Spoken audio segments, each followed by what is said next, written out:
지난 주일에는 예수님의 무죄를 주장하면서도 그 예수님을 십자가에 못 박도록 그 대지상들에게 예수님을 내어준 이 무책임한 빌라도의 그 재판 과정을 우리가 살펴보았습니다. 그런데 오늘 본문 17절에 보면 그들이 예수를 맡음에, 이제 지상들이 맡아서요, 예수께서 자기의 십자가를 지시고 해골, 히브리 말로 골고다라고 하는 곳에 나가시니 그들이 거기서 예수를 십자가에 못 박을세 다른 두 사람도 그와 함께 좌우편에 못 박으니 예수는 가운데 있더라, 이렇게 말씀하고 있습니다. 예수님께서 그냥 골고다에 가서 십자가에 못 박힌 게 아니고 재판하던 그 자리에서부터 그 무거운 십자가를 짊어지고 골고다까지, 그 언덕까지 올라가신 거예요. 올라가신 거예요. 제가 성지순례를 했을 때 나귀를 타고 예루살렘 입성도 제가 해봤고, 또 십자가를 지고 그 골고다까지 제가 올라갔어요. 우리 성도들은 물론이고 거기에 이제 성지순례 온 외국 사람들까지 그냥 제 뒤로 쫙 따라오면서 우리가 찬송을 부르면서 올라갔는데, 외국 사람도 그 찬송을 아니까 자기 나라 말로 이제 부르면서 올라갈 때 얼마나 은혜로웠는지 몰라요. 그런데 그 길이 3m 내지 5m 정도 그렇게 좁은 길이고, 또 이제 한 1km쯤 됩니다. 1km. 그런데 예수님이 그 무거운 거를 짊어지시고 가신 것입니다. 그런데 예수님은 지나간 밤에 밤새도록 기도하셨죠. 새벽에 붙잡혀 가가지고 시달리기 시작을 해서 또 얼마나 매를 맞고 그래서요. 그러니까 얼마나 지쳐 있으셨겠어요. 지칠 대로 지친 그 연약한 몸을 가지고 그 무거운 십자가를 지고 가다가 보니 그냥 가다가 또 쓰러지고 하시는데, 제가 그 골고다 길을 올라가 보니까 쓰러진 장소마다 남바가 있어요. 여기가 첫 번째 쓰러졌고, 그 다음에 두 번째, 세 번째, 그 쓰러진 장소마다 아예 표시를 해놨어요. 표시를. 그러면 그냥 뭐 넘어지기만 하면 로마 병정들이 그냥 사정없이 그냥 채찍으로 때려가지고 일어나라고.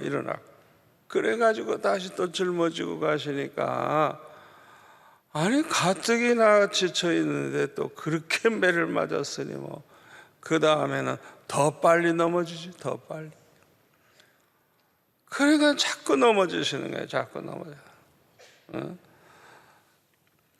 그러다가 이제는 더 이상 일어나질 못하시게 되니까 시골에서 올라왔다가 이 광경을 보게 된 구레네 시몬을 그냥 붙잡아가지고 강제로 이 십자가를 지고 골고다까지 가게 했습니다. 이 구레네 시몬은 자기가 원하는 것도 아니고 세상 사람들은 재수없게 걸렸다 그러겠죠. 하여튼 괜히 이제 그 무거운 십자가를 지고 강제로 그렇게 붙잡혀서 이제 지고 갔어요. 그러므로 어떻게 보면 억지로 십자가를 졌지만 이 가정은 후에 온 가족이 다 예수 믿고 자녀들까지 모두가 다 주님을 위해서 살고 얼마나 충성스러운 그런 가정이 되었는지 모릅니다. 특히 이 구린의 시몬의 부인은 이 사도 바울을 사랑하고 잘 도와서요, 이 사도 바울을. 그래서 로마서 16장 13절에 보면 주 안에서 택하심을 받은 이분 루포와, 이 루포는 구레네 시몬의 아들입니다. 루포와 그의 어머니에게 문안하라. 그의 어머니는 뭐라고요? 내 어머니라. 그러니까 얼마나 좋은 관계인가, 얼마나 사도 바울을 사랑했길래 내 어머니라고 불렀어요. 어머니라. 마가복음 15장 21절에 보면 구르네 시몬에게는 알렉산더와 루포 이렇게 두 아들이 있었는데 이들도 역시 훌륭한 이제 하나님의 사람들이 되었다고 합니다. 주님과 복음을 위한 일은 억지로 하게 된다고 해도 축복입니다. 자원해서 기쁨으로 한다고 하면 가장 좋지만은 자기는 생각이 없는데 주변에 있는 사람들이 자꾸 강요해서 야 너는 신학교 가야 돼 이래가지고 그렇게 신학교에 이제 가서 억지로 목회를 하게 된다고 해도 주의를 한 사람은 축복인 줄 믿습니다. 어떤 분은요, 사업에 계속 실패하는 거예요. 되는 일이 없는 거예요. 그러니까 내가 주일 하지 않고 먹고 사는 거면 이렇게 전념하다 보니까 하나님이 날 이렇게 치시는구나 이러고 신학교 간 사람이 있어요. 그래가지고 목사 된 사람도 있습니다. 또 제가 만난 목사님들 가운데는 북한에서 이제 피난을 올 때 그 죽음의 위기를 당했을 때 그냥 자기도 모르는 사이에 아버지 하나님 살려만 주시면 나는 목사 되겠습니다. 급하니까 그렇게 기도해가지고 목사 됐다 그래요. 이렇게 마지못해서 목사가 되었다고 해도 주님과 복음을 위해서 평생 헌신했다고 하면 이건 얼마나 큰 축복입니까? 그런데 오늘 본문 17절에 보면 예수님은 해골이라고 부르는 곳에서 십자가에 못 박히셨다는 걸 알 수가 있습니다. 이 해골이라고 하는 말은 히브리어로 골고다, 라틴어로는 갈보리입니다. 갈보리, 그렇죠? 갈보리 산에. 그러니까 이 골고다, 갈보리 이게 다 해골이라는 뜻입니다. 전설에 의하면 그 골고다 그 밑에는 뼈가 있는데 뼈가 있는데 이 뼈를 아담의 뼈라고 그렇게 이제 모든 사람이 알았다 그래요. 전설입니다. 그래서 이름이 그렇게 된 거예요. 거기 해골 골고다 그랬는데 그 장소가 아담의 뼈가 묻혀 있는 것이라고 그렇게 전설에 나와 있습니다. 하나님께서 처음에 사람을 만드셨을 때는 죽음이라는 게 없었어요. 죽음이 없었어요. 그런데 하나님께서 먹지 말라고, 너 이거 먹으면 정령 죽으리라고 말씀하신 선악과를 아담과 하와가 따 먹음으로써 비로소 죽음이 생긴 것입니다.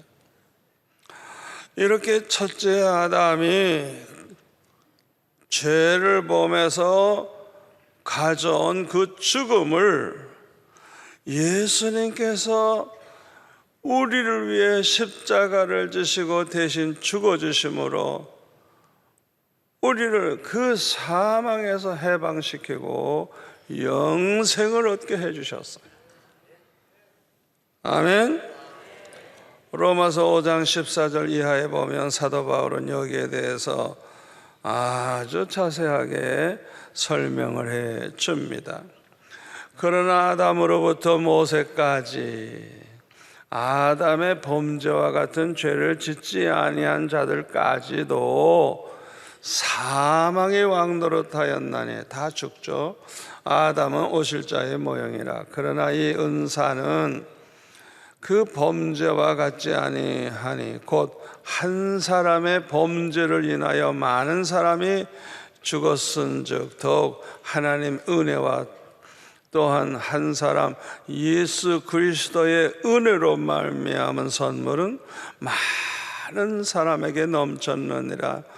또 이 선물은 범죄한 한 사람으로 말미암은 것과 같지 아니하니 심판은 한 사람으로 말미암아 정죄에 이르렀으나 은사는 많은 범죄로 말미암아 의롭다 하심에 이름이니라. 한 사람의 범죄로 말미암아 사망이 그 한 사람을 통하여 왕노로 하였은즉 더욱 은혜와 의의 선물을 넘치게 받는 자들은 한 분 예수 그리스도를 통하여 생명 안에서 왕노릇하리로다. 우리 다 같이 읽어볼까요?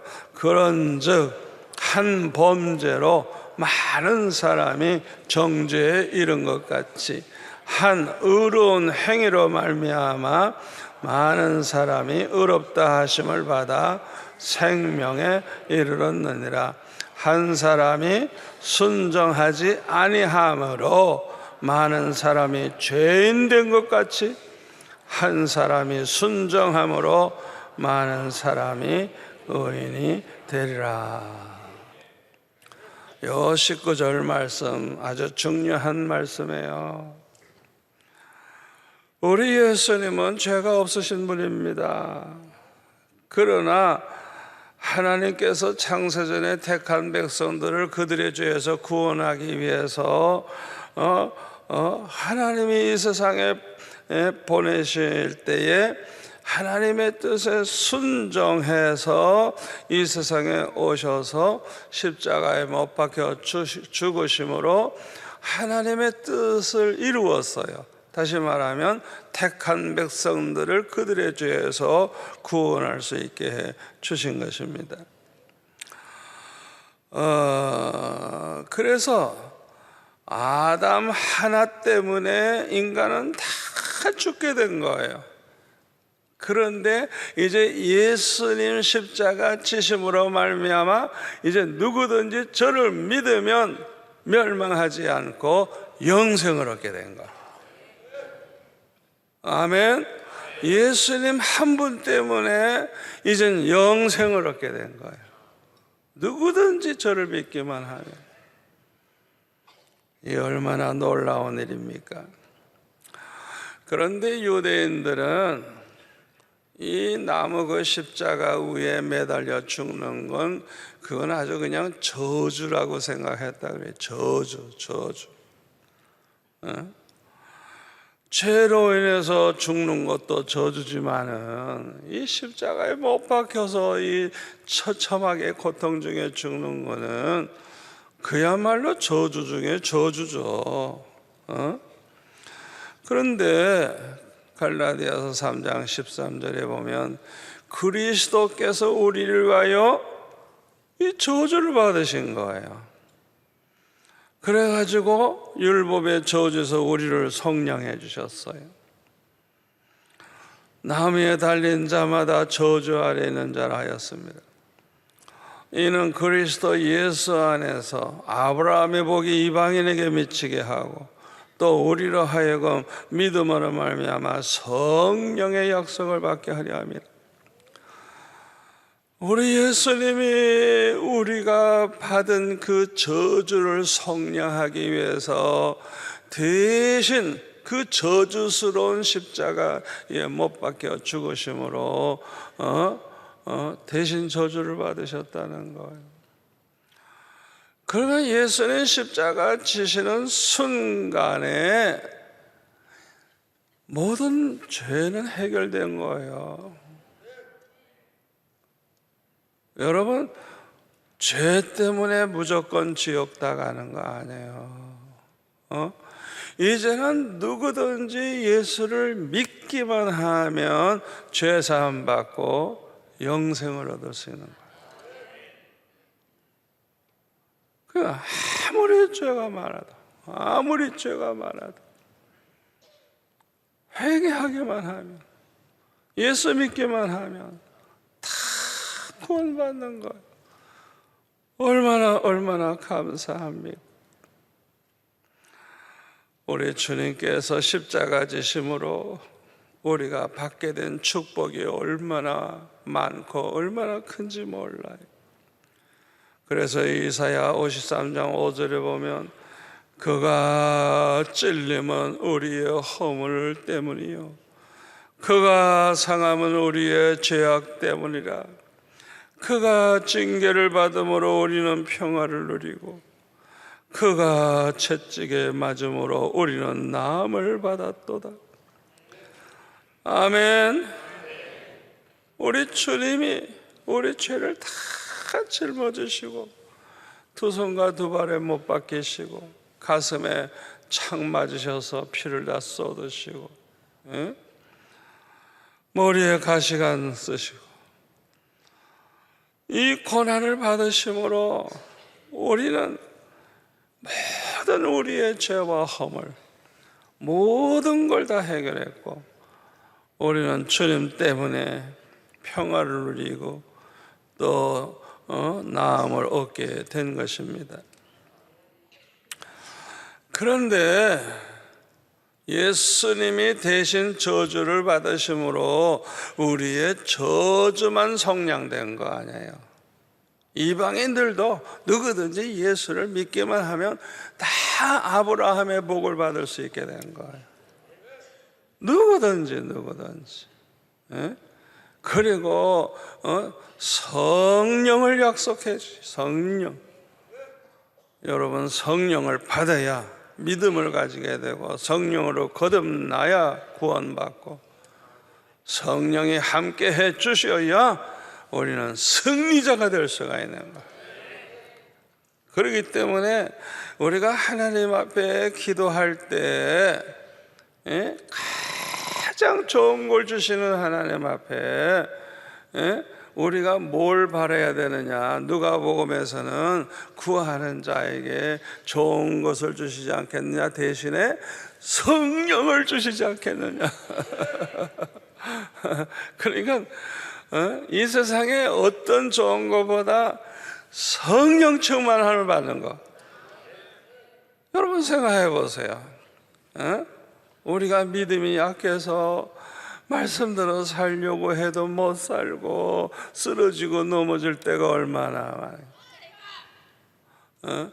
말씀대로 살기만 하면 모든 복을 받고 말씀대로 살면 복을 누리면서 살 수 있고 우리의 행복을 위해서 명하신 그 말씀을 따라서 살면 우리가 모든 복을 받고 행복하게 살 수 있어요.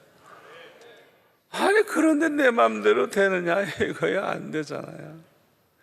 그러나 성령을 받으면, 아멘, 성령을 받으면 변화가 되고 말씀대로 살게 되고 그냥 모든 복을 받으면서 행복자가 되는 거예요. 그래서 우리 예수 믿는 사람들은요 행복해야 돼요. 행복해야 돼요. 예수 믿는 사람이 행복해야 신앙생활 제대로 하고 있는 거예요.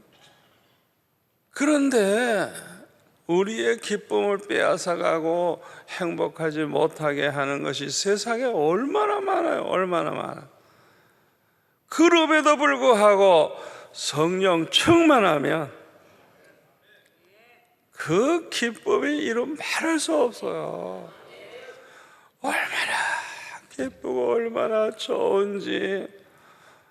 제가 6학년 때 그렇게 은혜를 처음 받고 얼마나 좋은지 그 표현할 수가 없어요. 어떤 날은 제가 밤을 샜어요. 그냥 너무 좋아서 잠자기가 싫은 거예요. 밤새고 그 다음에 학교 갔어요. 이야, 그냥 제 얼굴에 그냥 기쁨이 넘치고 너무 행복하니까 비록 밥도 제대로 못 먹었지만 여자 선생님들이 나만 보면 어쩌면 왜? 나 같은 얼굴을 본 적이 없으니까.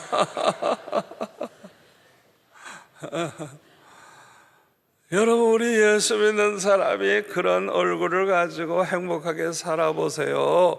하나님이 얼마나 기뻐하시겠어요. 또 전도가 돼. 야, 예수만 믿으면 저렇게 되는가 보다. 어떻게 저렇게 행복할 수가 있을까? 어떻게 저렇게 늘 기쁨이 넘칠 수 있을까? 아이고, 나도 예수 믿어야 되겠다. 전도가 돼. 전도. 아멘. 그리고 이 기쁨이 넘치고 행복하면요, 소화도 잘 되고요, 잠도 잘 오고요. 얼마나 건강에도 좋은지 몰라요. 그러니까 예수님이 저주를 받으셔가지고 우리의 저주만 해결된 게 아니고 아브라함이 받은 그 복을 우리도 그대로 받을 수 있게 되고 성령의 약속을 받게 됐다 이게. 참 얼마나 감사합니까? 얼마나 감사해. 특별히 이번 주간은 고난 주간이죠. 예수님의 십자가로 말미암아 우리가 받은 복이 너무 많아. 주님의 십자가를 생각하면서 한 주간을 보내시는데 세 가지를 꼭 하셔야 돼요.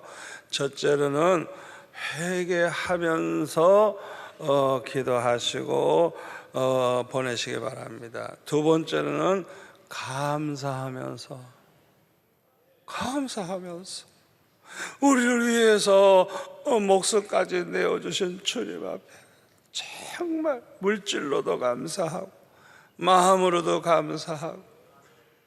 감사하면서 보내야 돼요. 세 번째로는 결심하면서 보내야 돼요. 주님, 내가 지금까지는 엉터리로 살았지만 내가 이제부터는 이렇게 살겠습니다. 이제부터는 주님을 기쁘시게 해드리고 주님 영광 위에 살겠습니다. 성령이여 도와주옵소서. 성령 충만케 해주셔서 꼭 그대로 살게 해주시옵소서 하고 기도하면서 이번 한 주간을 은혜 가운데 보내시기를 바랍니다. 오늘 본문 18절에 보니까 예수님은 두 강도와 함께 십자가에 못 박히셨다는 걸 알 수가 있어요. 이 두 강도처럼 우리가 십자가에 못 박혀 죽어야 되는데 우리 대신 예수님이 십자가에 못 박히신 거예요. 그런데 누가복음 23장 39절 이하에 보면 이 두 강도 중에 하나는 예수님을 조롱하고 욕설을 퍼붓다가 멸망을 했지만은 다른 한 강도는 죄사함 받고 예수님과 함께 낙원에 갔음을 우리가 본문을 통해 알 수가 있습니다. 이 강도는 죽기 직전에 십자가 위에서 예수 믿고 회개함으로 구원받은 거예요. 자, 그러면 이 강도는 다른 강도와 무엇이 달랐나? 39절에 보니까 달린 행악자 중 하나는 비방하여 이르되 네가 그리스도가 아니냐, 너와 우리를 구원하라, 이렇게 예수님에게 조롱을 했지만은 하나는 그 사람을 꾸짖어 이르되 네가 동일한 정죄를 받고도 사형받을 죄를 받고도 하나님을 두려워하지 않느냐? 여러분, 이건 믿음 없이는 이런 말 못합니다. 믿음이 있는 사람이 이런 말을 하지 믿음 없이는 이런 말 할 수가 없어요. 하나님을 두려워한다는 거, 이게 믿음이 있는 증거죠. 그 다음에 41절에 보니까 우리는 우리가 행한 일에 상당한 보응을 받는 것이니 이에 당연하거니와, 이거 회개한 사람 아니면 이런 말 할 수가 없어요. 우리는 십자가에 못 박혀 죽는 게 당연하다, 이게. 우리가 어떻게 살아왔냐, 이게. 우리가 행한 거 보면 이렇게 죽는 게 우리에게 합당하다는 거예요. 그렇게 죽을 수밖에 없다는 거. 그러나 이 사람 예수님이 행한 것은 옳지 아니한 것이 없느니라. 이야, 이거 보면 벌써 예수님 영접한 증거예요. 예수님은 죄 없이 십자가에 못 박히셨다는 걸 증거하고 있어요. 그런데 이 강도가 예수님이 그리스도라는 걸 깨달아 알고 이렇게 기도합니다. 이르시되 예수여, 이르되 예수여, 당신의 나라에 임하실 때에 나를 기억하소서. 당신의 나라에 임하실 때가 언제인 줄 알아요? 예수님 재림하시는 그날입니다. 요한계시록 11장 15절에 보면 예수님께서 이 세상에 임하시면 세상 나라가 그리스도의 나라가 돼서 우리 주님이 영원히 다스린다는 말씀이었어요. 그러니까 우리 주님이 재림하시는 그때는 만왕의 왕으로 만주의 주가 되셔서 이 세상에 오셔서 이제 다스리게 되는 거예요. 그러니까 당신의 나라에 임하실 때, 다시 재림하실 때 나를 기억하소서. 나를 기억하소서. 평생 죄만 몸했으니까 염치가 없거든요. 할 말이 없어요. 다만 날 좀 기억해 주세요. 기억해 주세요. 그랬더니 43절에 예수는 뭐라 그럽니까? 내가 진실로 너에게 이르노니 오늘 네가 나와 함께 낙원에 있으리라.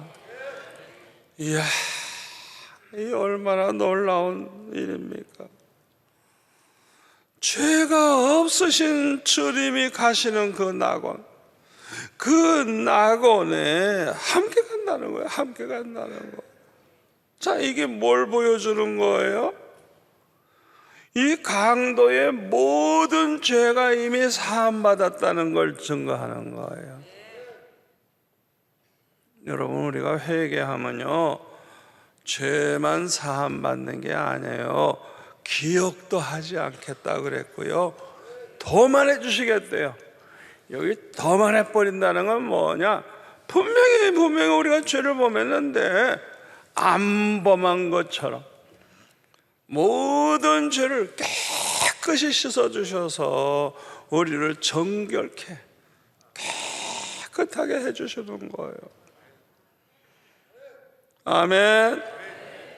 여러분, 우리가 예수 믿고 이 회개하는 사람이 이게 얼마나 수지 맞는 일입니까? 그러나 우리가 주님 앞에 섰을 때는요, 아무것도 우리에게 묻지 않아요. 너 무슨 짓 하다 왔냐? 너 무슨 죄를 범했냐? 그거 안 물어요.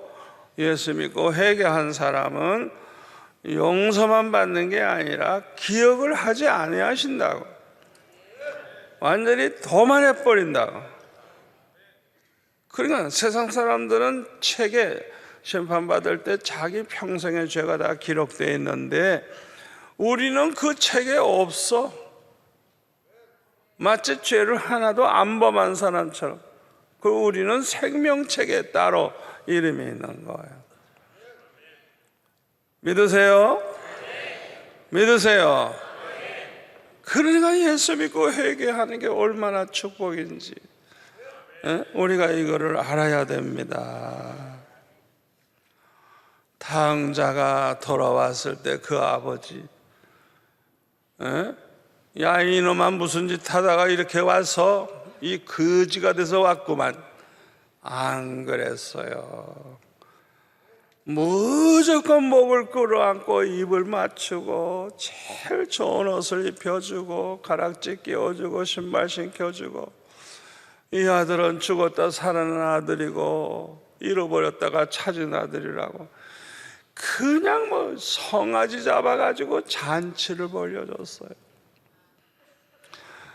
우리가 죄 가운데 살다가 회개하고 돌아올 때 하나님이 그렇게 기뻐하시는 거예요. 아멘. 일체 묻지 않아요. 과거를 묻지 않아요. 여러분 이거 생각하시면요, 우리가 예수 믿고 회개하고 돌아올 때 이렇게 큰 축복 받는다는 걸 기억하시고 한 분도 빠짐없이 다 꼭 회개하는 시간을 가지시기를 바랍니다.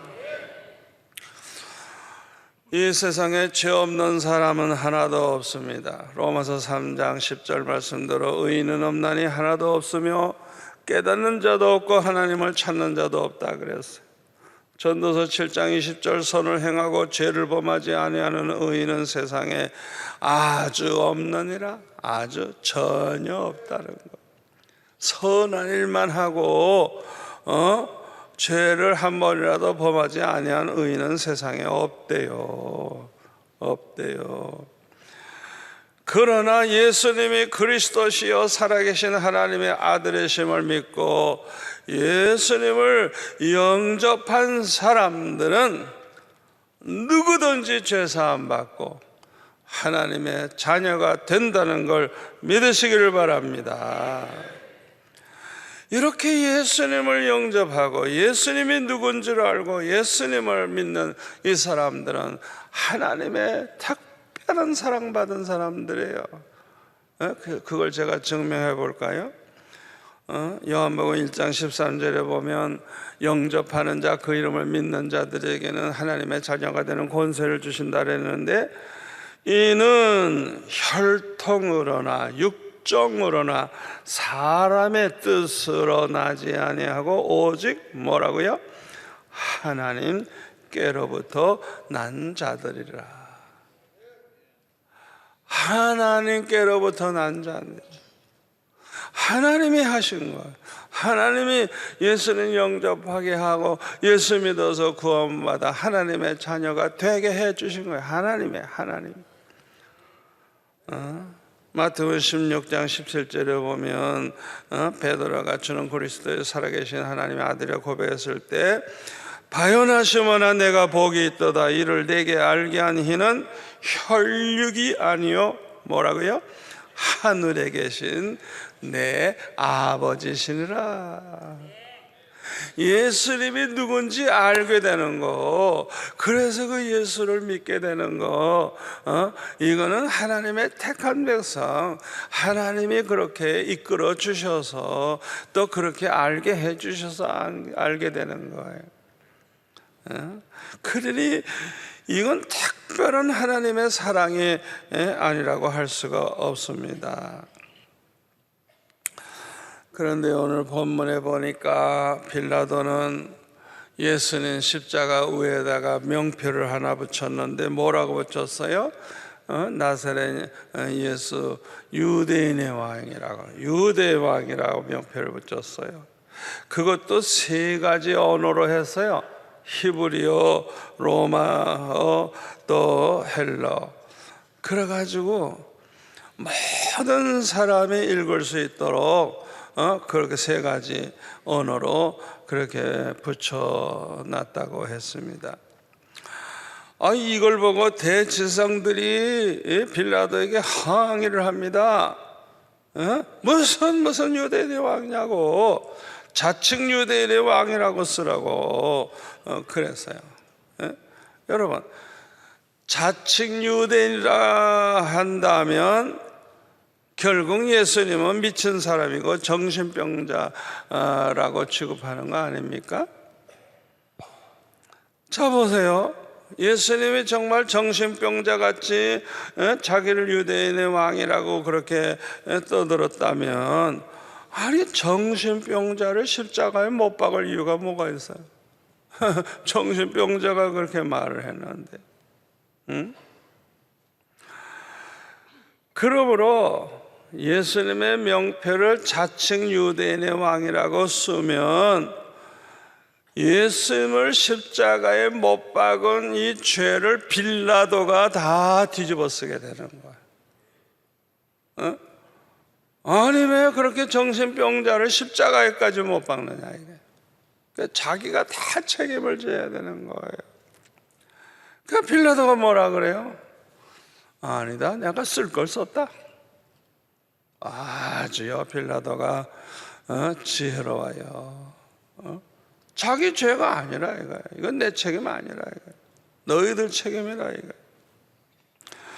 그래가지고 예수님이 유대인의 왕이라는 그 명표를 세 가지 언어로 써가지고 모든 사람이 바로 이 예수님이 유대인의 왕 메시아임을 알게 한 거예요. 알게 한 거예요. 그렇게 해서 결국 유대인들이 기다리던 메시아를 제사장들이 죽였다는 것을 모든 사람에게 알게 하고 증명을 한 것입니다. 사복음에 보면은 그 예수님께서 귀신을 쫓아내실 때 귀신들은 예수님을 이렇게 불렀어요. 다윗의 자손이요, 다윗의 자손. 이 다윗의 자손, 다윗, 유대의 왕 다윗의 자손. 이게 무슨 소리인 줄 알아요? 하나님께서 유대인들에게 메시아를 약속했는데 다윗의 자손이라 할 때, 다윗의 자손. 사실은 그 만왕의 왕이시죠. 그 다음에 누가복음 3장 11절 같은 데 보면 이 귀신 들린 사람이 예수님을 가리켜서 하나님의 아들이요, 그래서 하나님의 아들. 이 귀신들이 예수님이 누군지 똑바로 알았어요. 그러나 이 귀신들은 믿지 않아요. 주님을 사랑하지 않아요.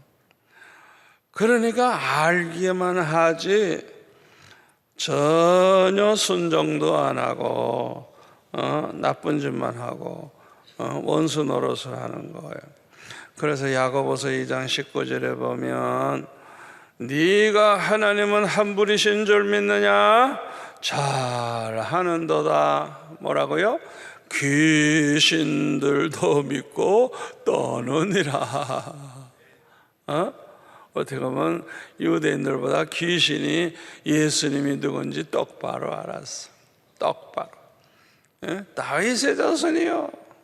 바로 그 메시아라는 거예요. 하나님의 아들이시라. 그러니까 우리 예수님은 그의 백성을 그들의 죄에서 구원하기 위해서 이 세상에 보내주신 하나님의 아들이잖아요. 그런데 이 귀신들이 하나님의 아들이라고, 예수님을 하나님의 아들이라고 정확하게 알았어요. 그 당시 유대인들은 대부분이 이 사실을 몰랐어요. 대제사장들도 역시 몰랐어요. 그래서 이 대제사장들은 지금까지 기다리고 있던 그 메시아인 줄 모르고 십자가에 못 박는 실수를 하게 된 것입니다. 그래서 고린도전서 2장에 이제 보면요, 그 당시에 관원들이, 통치자들이 예수님이 메시아라는 걸 알았다면 절대로 그 영광의 주를 십자가에 못 박지 않았을 거라고 몰라서 그랬다는 거예요.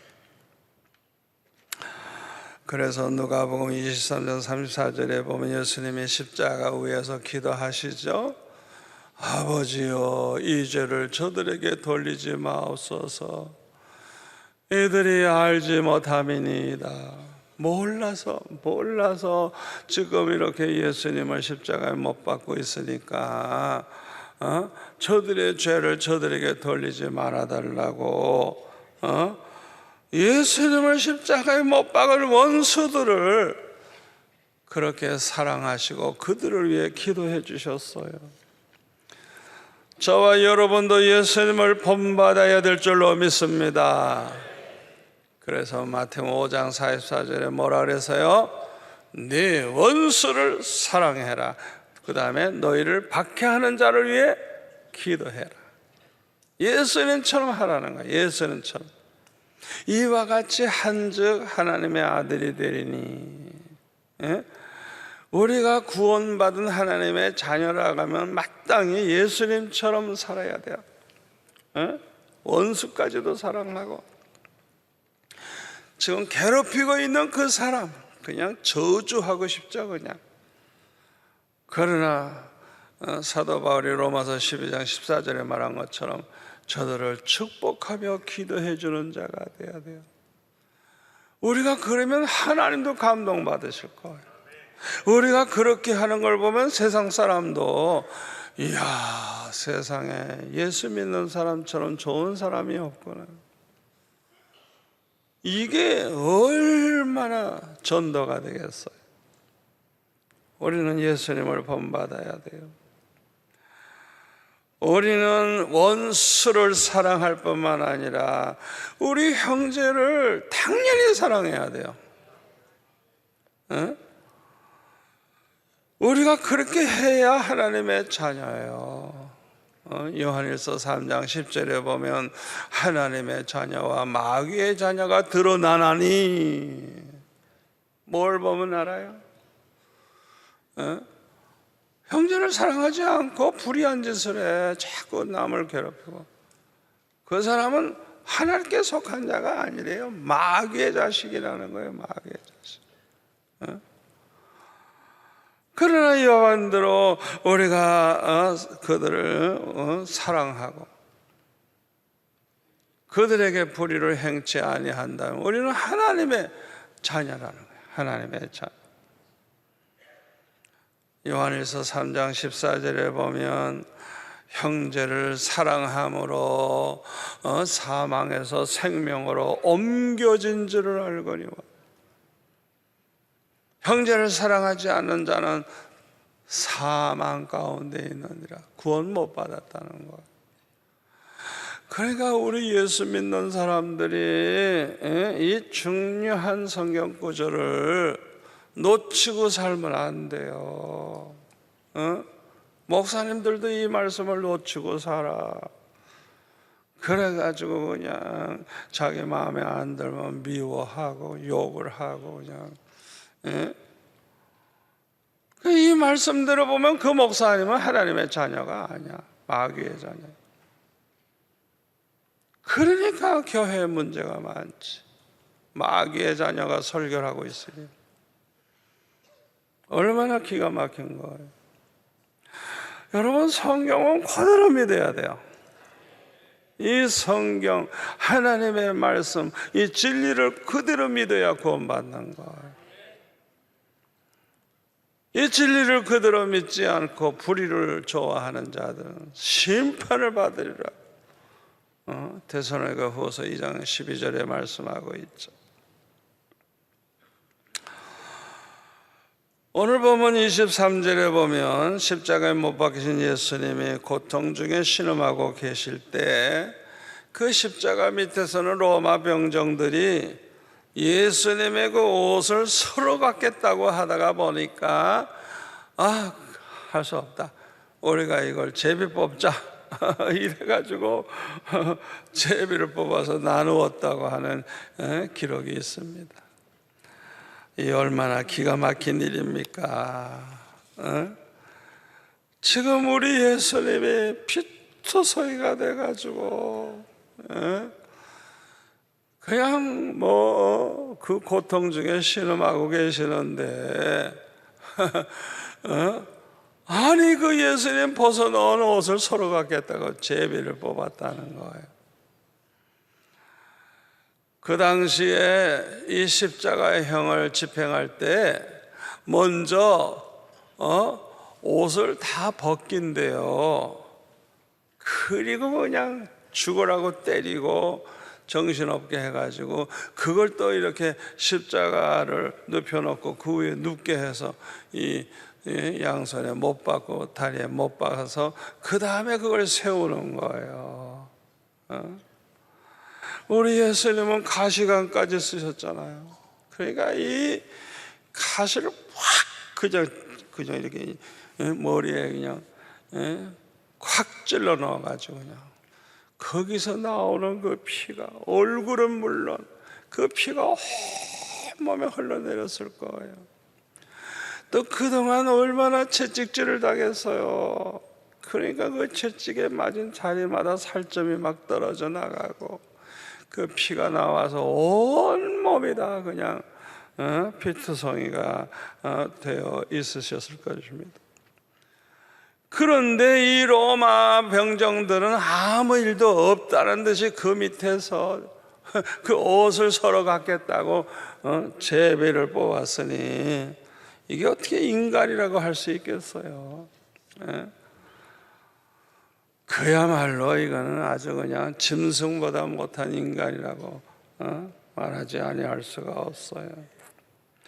그런데 오늘 본문 24절에 보니까 사도 요한은 그 시편 22편 18절의 말씀을 인용해서 저희가 내 옷을 나누고 내 옷을 제비 뽑나이다 하는 이 시편의 말씀을 인용하면서 이 예언의 말씀을 이룬 것이라는 거예요.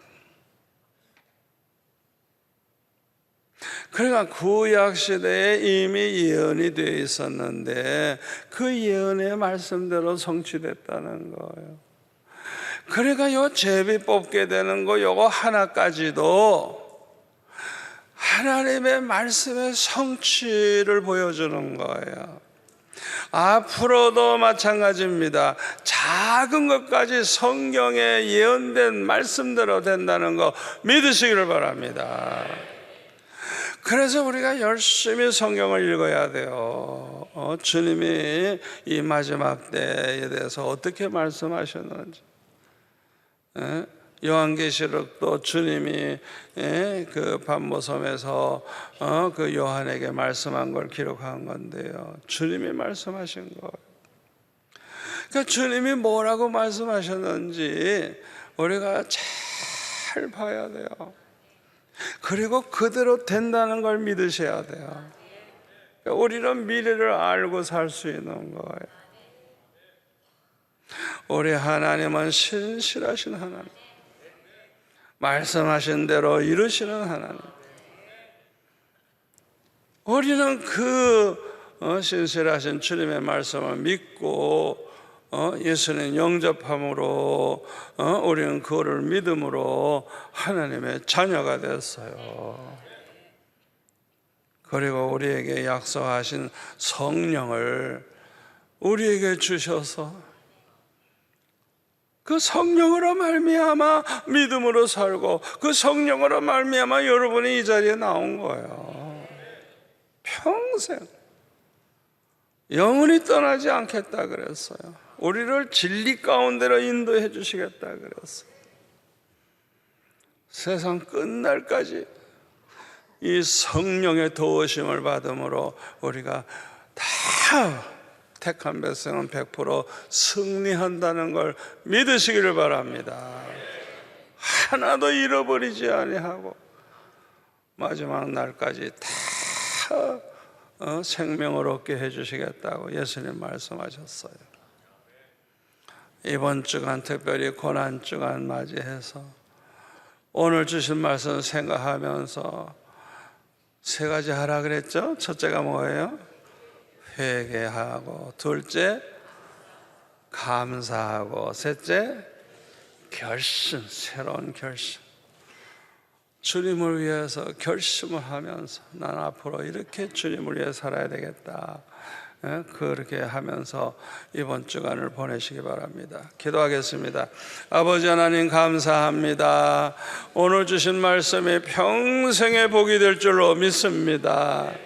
이 말씀을 묵상하면서 이번 한 주간 동안 특별히 기도하는 주간을 갖게 하시고 주님의 십자가 생각하면서 회개하고 감사하고 결심하는 저희들 되어서 큰 은혜 가운데 살고 큰 은혜를 받고 평생 복을 받는 자가 되게 하여 주옵소서.